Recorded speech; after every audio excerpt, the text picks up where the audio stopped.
ఒక 2015లో ఐఐటి ఢిల్లీలో ఒక ఇద్దరు కుర్రాళ్ళు చదువుకొని వాళ్ళు ఆబ్వియస్గా ఇప్పుడు ఐఐటిలో చదివే వాళ్ళంటే ఏదో ఒక స్టార్టప్ కంపెనీ పెట్టడం లేదంటే ఇంకేదైనా బిజినెస్ మోడల్ ఆలోచించడం అనే మైండ్ సెట్ అనేది ఐఐటి కాలేజీలో చదువుతున్న అట్మాస్ఫియర్లో ఉండటం వల్ల మేబీ ఆ మైండ్ సెట్ డెవలప్ అయిద్దేమో కానీ వాళ్ళు బేసిక్గా మళ్ళీ జాబ్ ఫీల్డ్కి వెళ్ళకుండా జాబ్లో వేటలో వెళ్ళకుండా మనకి సొసైటీలో ప్రాబ్లమ్స్ ఏమున్నాయి, ఎగ్జిస్టింగ్ బిజినెస్ అంటే ఎక్కడి నుంచి పుడుతుంది, బేసిక్గా మనకి అసలు మనకి బయట కనిపించే ప్రాబ్లమ్స్ ఏంటి, వాళ్ళకి సొల్యూషన్స్ ఏముంటాయి, దాన్ని బేస్ చేసుకొని ఏదైనా ఒక స్టార్టప్ అనేది స్టార్ట్ చేయడం అనేది జరుగుతుంది ప్రతి చోట. అలాగే వీళ్ళు ఒక ఇద్దరు కుర్రోళ్ళు విధి తాత్రేయను వాళ్ళ ఫ్రెండ్ ఒక అతను మీషో అని స్టార్ట్ చేశారు. ఇది ఎందుకు చెప్తున్నానంటే వీడియో ఎండ్లో మీకు అర్థమవుతుంది. మీషో అని స్టార్ట్ చేసి ఫస్ట్ మీషో అని కాదు, ఫ్యాషన్ ఇయర్ అని, అంటే మీకు దగ్గరలో ఉన్న షాపు అని లేదంటే మన షాప్ అని దాని అర్థం ఉంటుంది.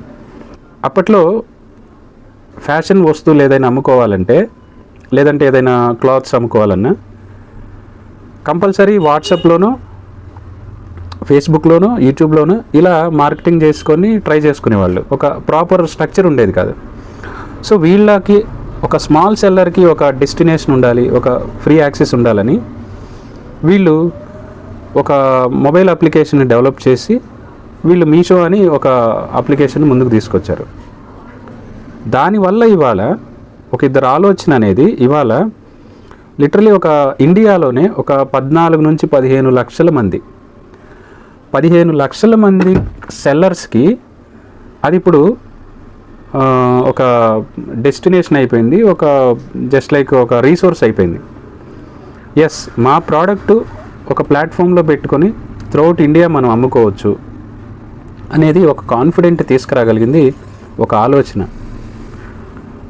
మనం ట్రేడింగ్ బిజినెస్లో చాలా కంపెనీలు ట్రేడింగ్ ఫీజు తీసుకుంటూ, అంటే ఎట్లా అంటే ట్రేడింగ్ ప్లాట్ఫామ్స్లో బయ్యింగ్కి కొంత అమౌంట్, సెల్లింగ్కి కొంత అమౌంట్ తీసుకునే టైంలో నిఖిల్ కామత్ అనే వ్యక్తి ఎలా అయితే జీరోదా